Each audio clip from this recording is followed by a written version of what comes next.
大家好，今天来到了一家年产2万吨的有机肥厂，主要呢是生产这个鸡鸭皂粒。来，大家先看一下效果。这是在棉烘干的一款颗粒鸡鸭皂粒啊，颗粒鸡鸭皂粒。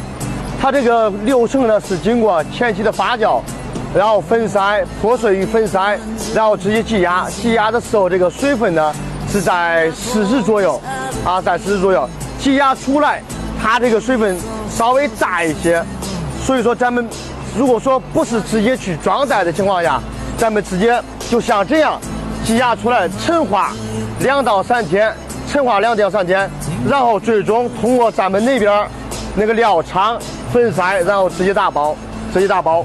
如果说你当时要直接着急卖的情况下，咱直接出来这个颗粒，在后面可以加一个冷却机。